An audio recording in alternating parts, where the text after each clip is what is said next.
নমস্কার, M Taylor চ্যানেলে আরেকটি ভিডিওতে সকল বন্ধুদের স্বাগত। আজকের ভিডিওতে দেখাবো কিভাবে হাতার তালপেট সহ কাটিং করে। প্রথম থেকে শেষ পর্যন্ত ভিডিওটি স্কিপ না করে দেখলে নতুনরাও শিখে নিতে পারবে। তো প্রথমে আমি এখানে একটি পেপার নিয়েছি, পেপারের উপর আমি ড্রয়িং করে দেখাবো। তো প্রথমে নিতে হবে এখানে ঝুলের মাপটি, মানে লম্বার মাপটি। তো লম্বা যত থাকবে তার সাথে 1 ইঞ্চি যোগ করতে হবে। তো এ পাশেও আমি সেমভাবে নিয়ে দাগ দুটি এবার আমি মিলিয়ে দেব। মিলিয়ে দেওয়ার পর তারপরে উপর থেকে আমি 3 ইঞ্চি নিচে একটি দাগ দেব।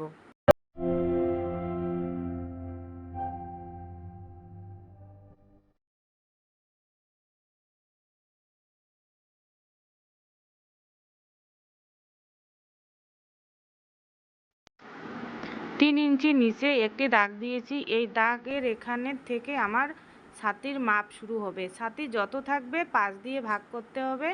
5 দিয়ে ভাগ করার পর আর এক্সট্রা 2 ইঞ্চি সেলাই মার্জিনের জন্য বেশি নিতে হবে। তো এখানে আমি নিচের দিকে মুহুরি, হাতের মুহুরির দিকেও আমি নিয়ে নেব। মুহুরি যত থাকবে তার অর্ধেক নিতে হবে, আর 2 ইঞ্চি এক্সট্রা সেলাই মার্জিনের জন্য নিয়ে নিতে হবে।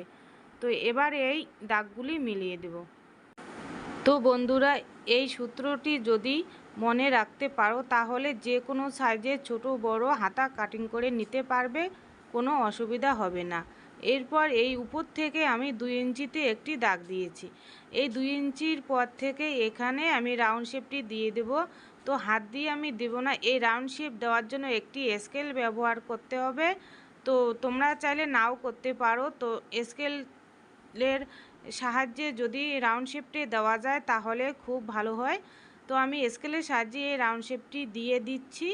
দেওয়ার পর তারপর এখান থেকে আমার যে বডি যে মাপ নিয়েছি, একুয়েট মাপটি, সেখান থেকে আমার এই ঘাড় পর্যন্ত নিয়ে নিতে হবে। নেওয়ার পর তার অর্ধেক এখানে ফিতে দিয়ে আমি মেপে দেখাচ্ছি। তো 4.25 ইঞ্চি। তো 4.25 ইঞ্চির এখান থেকে আমি একটি দাগ দেব। দাগ দেওয়ার পর এখান থেকে আমি 1/2 ইঞ্চি নিচে একটি ডাউনে দাগ দিয়ে তারপরে তালপিট কেটে নেব। তো এই তালপেটের জন্য 1/2 ইঞ্চি নিচে ডাউন রেখে একটি এইভাবে রাউন্ড শেপ দিয়ে দেব। তো এই রাউন্ড শেপটি তোমরা এই স্কেলের সাহায্যেও দিতে পারো। তো যেমন করে আমি উপরে রাউন্ড শেপটি দিয়েছি, তো সেমভাবে উল্টো দিকে এই স্কেলটি ধরিয়ে তারপরে এই রাউন্ড শেপটি দিয়ে দিতে হবে। তো এভাবে যদি তোমরা ব্যবহার করো এই স্কেলটি, তাহলে রাউন্ড শেপ দেওয়ার জন্য কোনো অসুবিধা হবে না। তো এখন আমি এখানে বুঝিয়ে দেখাচ্ছি যে এখান থেকে আমার ছাতিকে 5 দিয়ে ভাগ করতে হবে। 5 দিয়ে ভাগ করার পর তারপরে এই যে বাড়তি কাপড়টা তোমরা চাইলে 1.5 ইঞ্চিও নিতে পারো।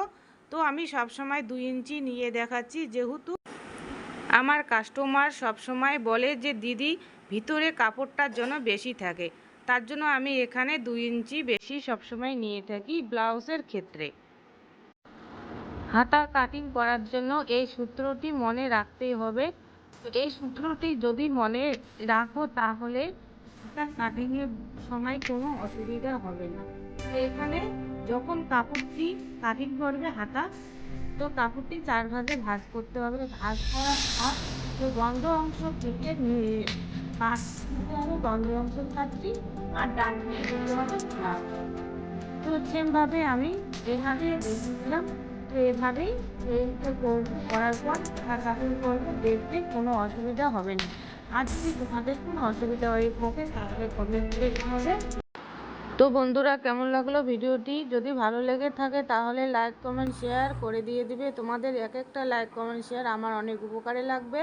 যার যদি নতুন হয়ে থাকো তাহলে প্লিজ চ্যানেলটিকে সাবস্ক্রাইব করে দিয়ে আমার পাশে থাকবে। আজকের ভিডিওটি এখানে শেষ করছি। ভালো থাকবে, সুস্থ থাকবে, আর আমার পরিবারের জন্য আশীর্বাদ করবে আর সঙ্গে থাকবে।